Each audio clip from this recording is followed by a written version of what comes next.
We usually talk about aging like it's this thing we have to fight off or, just dread. But what if we could flip that script? What if it's actually a time to thrive? Well, today we're diving into some really fascinating research that gives us a new and honestly a pretty hopeful and simple roadmap for aging well. Okay, let's kick things off with a number that really puts this whole thing into perspective. By the year 2050, 22% of the entire world's population is going to be over 60. I mean, think about that. That's more than 1 out of every 5 people on the planet. This isn't some far off statistic, right? It's a huge global shift, and it makes the question of how we age more important than ever before. And that really brings us to the big question, the one that I think a lot of us worry about, right? Is getting older just a one-way street to decline? Does it automatically mean we're going to lose our health, our vitality? Well, the science we're digging into today suggests the answer to that is a big, loud no. So, to really get why this new research is such a game changer, we first have to talk about the old way of thinking. The usual suspects that have always been linked to poor health as we get older. And let's be honest, none of these are going to be a shocker. We've known for ages that things like unhealthy diets, smoking, not moving enough, chronic stress, being isolated, all of that stuff can really take a toll. That's been the story for a long, long time. But what if that's not the whole story? All right, so if we're looking for a better way forward, we've got to know where we're going, right? We need to define the destination. And the researchers in this study, they didn't just look at what it means to not be sick. They wanted to figure out what it actually means to thrive. And they came up with a great term for it, optimal well-being. So what exactly is optimal well-being? Well, it's not just about things like your blood pressure or your cholesterol. According to the Canadian Longitudinal Study on Aging, it's a much more holistic idea. It's really about your entire quality of life, a mix of both your physical health and your mental and emotional state.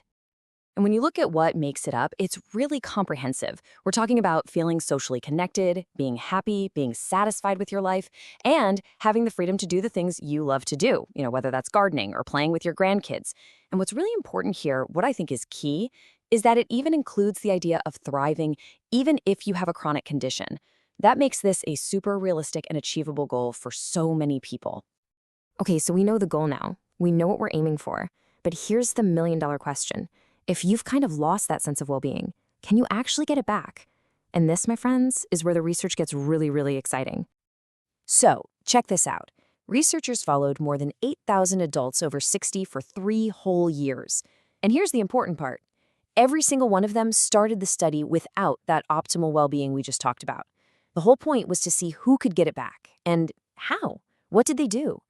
And boy, the findings just completely tear down that old idea that aging is just a downward slide. And here's what they found. It boiled down to 4 key things, 4 lifestyle choices that made a huge difference in someone's chances of bouncing back. And there are no expensive secrets here. We're talking about staying physically active, not smoking, getting enough quality sleep, and taking care of any chronic conditions.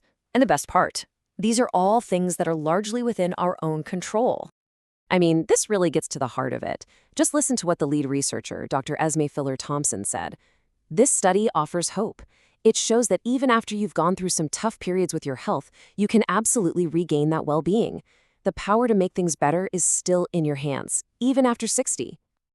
But wait, there's more. The study didn't just stop with those 4 physical factors. They found something else, something that acted like a massive multiplier for success. And it all comes down to what's happening between our ears. Just look at this. 5 times. People who started this study already in a good place mentally and emotionally, well, they were almost 5 times more likely to get back to that optimal well-being. That's not a small difference. That is absolutely huge. It's proof that our mental health isn't just some nice to have. It is a core pillar of our physical health.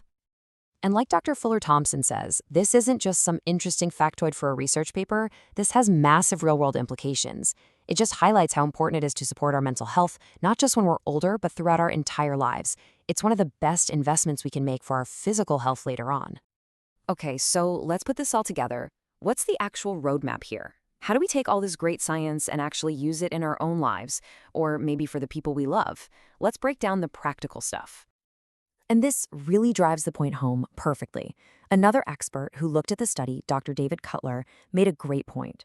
We tend to think that wellness means spending a ton of money on fancy supplements or spa days, right? But the real evidence, it points to something much simpler.